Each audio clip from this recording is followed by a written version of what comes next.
The haters' week is coming to a close, the work week, I should say, and I'm getting excited to watch some Alice in Borderland and maybe play some Silent Hill F, which I may or may not be streaming at some point, cucks. But with that being said, something that came into my mind was the fact that wrestling is over, okay?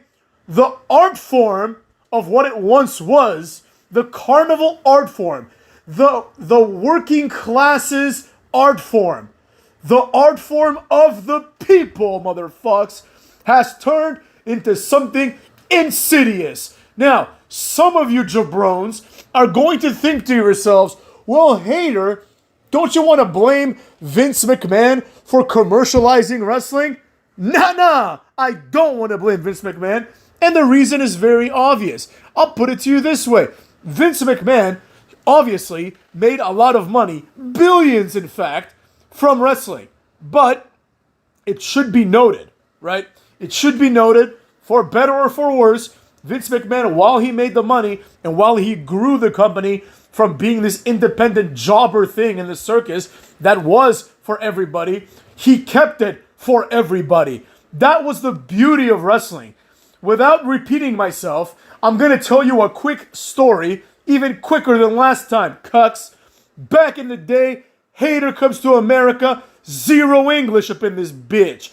So what happens? The hater goes and he starts learning English in Esau with all the Mexican kids. You know what I'm saying? The hater becomes friends with the Mexican kids. They don't like wrestling. The hater doesn't even know what wrestling is.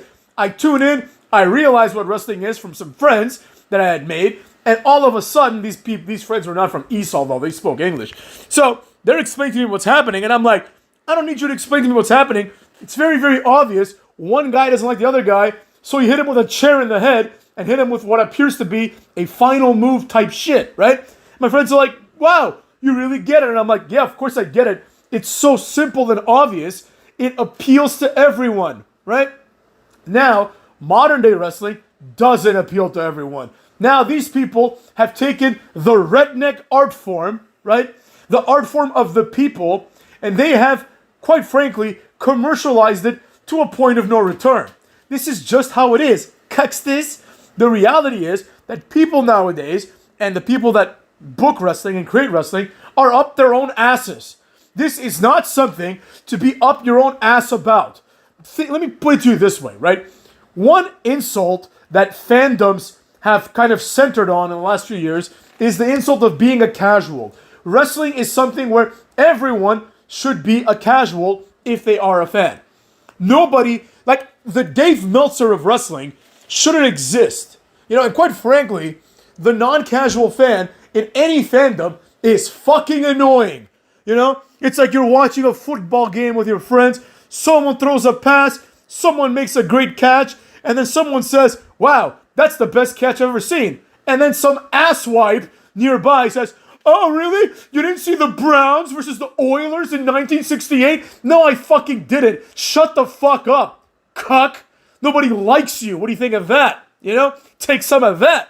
Try that all for size. And that's the idea, right? Wrestling has become the nerd's dream.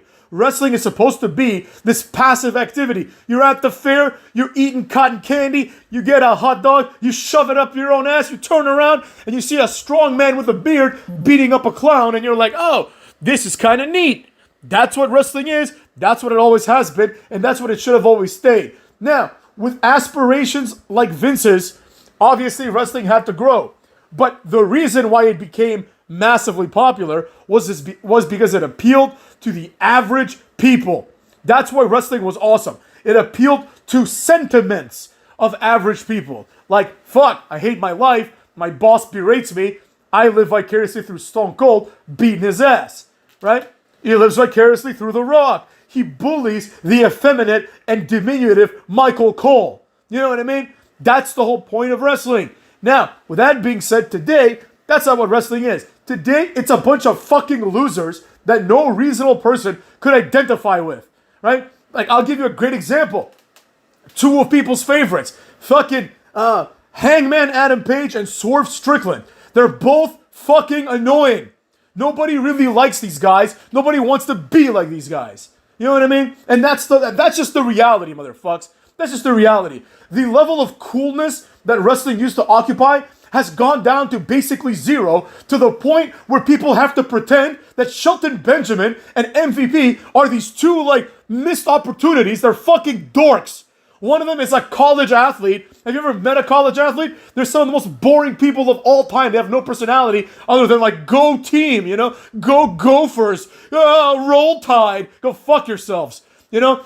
Whereas in the past, wrestling was made up of regular people with extraordinary talents and abilities. Like The Undertaker, JBL, Stone Cold, The Rock. These are people that I like to call dudes. They're dudes. They're not exceptional people at anything except for the fact that they look great and are interesting. That's all there is to it. Shelton Benjamin is not interesting. So all these people that retroactively want to pretend, they're like, oh, Shelton Benjamin should have been a multiple-time world champion. You fundamentally do not understand what wrestling is supposed to be if you think that Shelton Benjamin should have been a one-time, let alone a multiple-time world champion. He is boring as shit. Shelton Benjamin is the exact same thing as Cedric Alexander or Mustafa Ali or Buddy Murphy. They're these like pseudo-athletes. They can do some cool shit, but they can't draw a dime, motherfucks. Shelton Benjamin couldn't sell out a flea market, in the words of Hulk Hogan when he said it about Billy Kidman, right? These people couldn't sell out a fucking flea market. And now we're full of these jabrones. But here's the problem, cucks. The presentation of wrestling hasn't changed. So now people have to pretend that John Moxley and Daniel Bryan, not only do we have to lie to ourselves and be like, these guys are badasses, right? Daniel Bryan, if I got into a fight with Daniel Bryan, I wouldn't be afraid at all. Maybe he'd kick my ass. Maybe he'd buzaiko knee me. But I don't think so, motherfucks. I wouldn't be intimidated in the slightest. Dean Ambrose, all right, he's a big guy. But quite frankly, I've seen him in these little jiu-jitsu tournaments. This guy doesn't know how to fight for shit. He's one of the only examples of a big guy where you can look at him and say, man, you don't know how to fight, so I think anyone can take you. You know what I mean? These are the people that they're presenting to us now. Kofi Kingston, he's like 130 pounds. Adam Cole is 115 pounds. These are not extraordinary people in any capacity. It'd be one thing if there were at least Shelton Benjamin. You could at least point to the athleticism and be like, wow, he's at least cool. Like with Obafemi, people are like, Obafemi's great.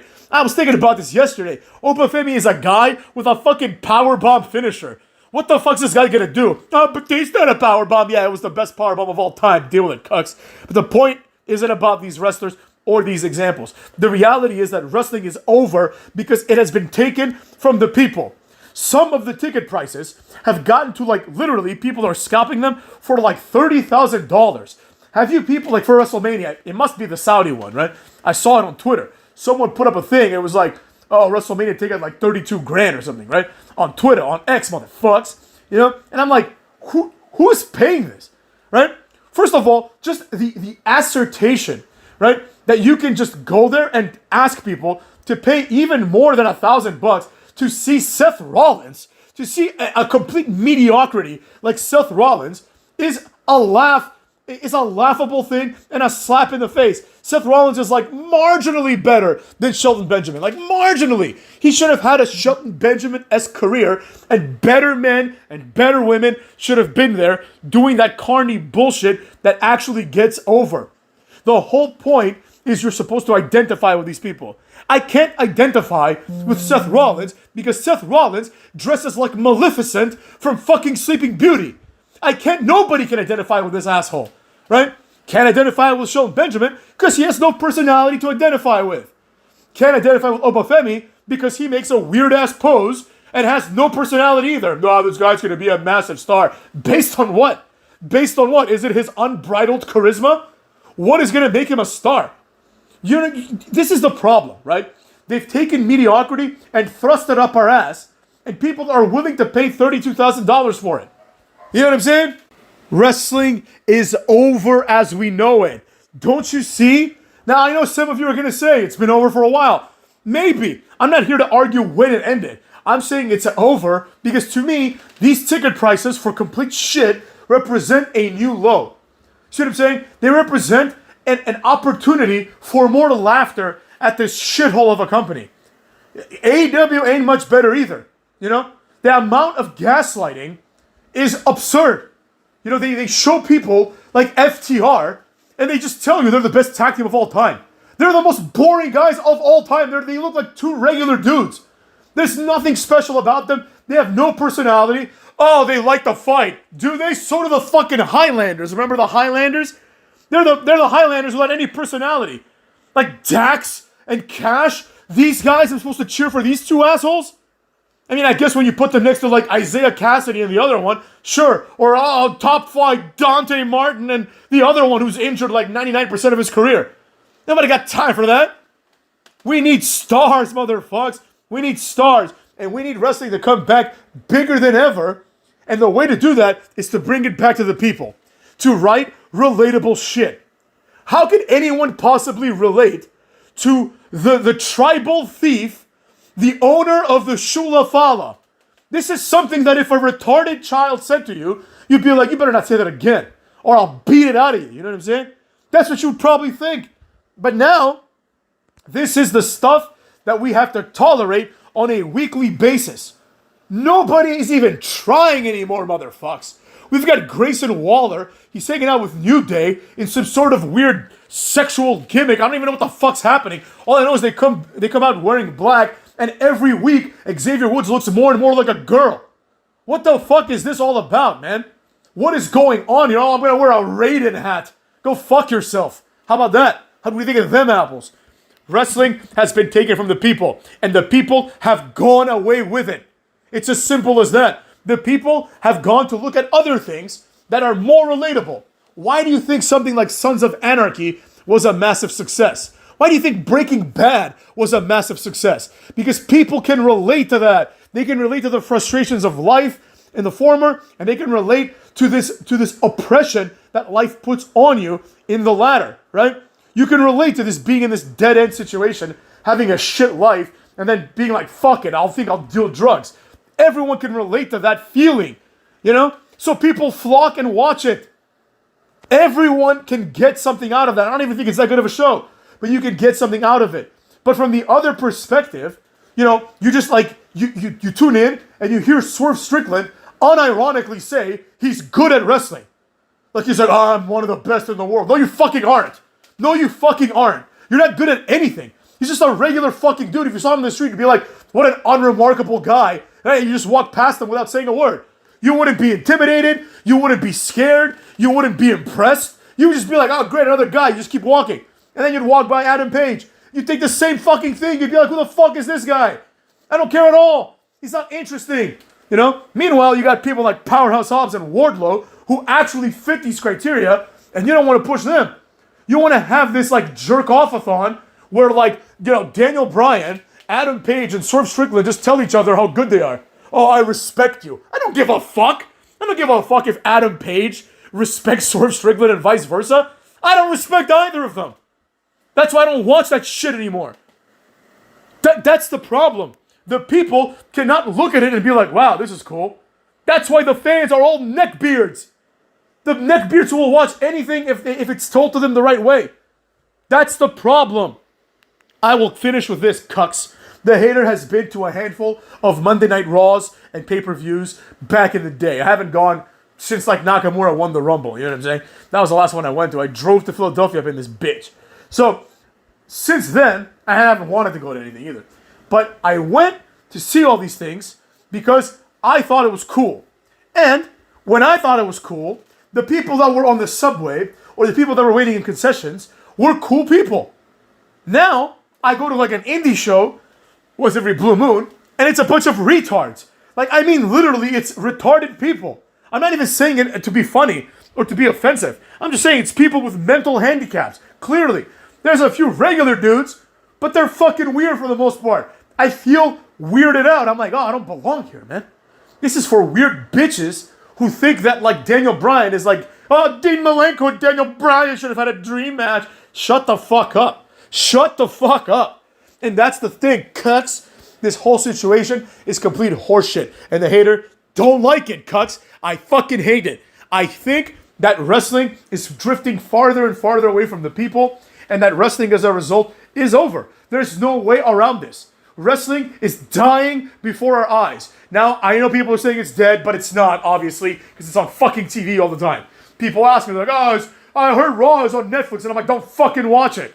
You know? Believe me, bro, you don't want to watch that shit. That being said, take care of yourselves, cuts, and I'll see you tomorrow for Friday Night Smackdown up in this bitch.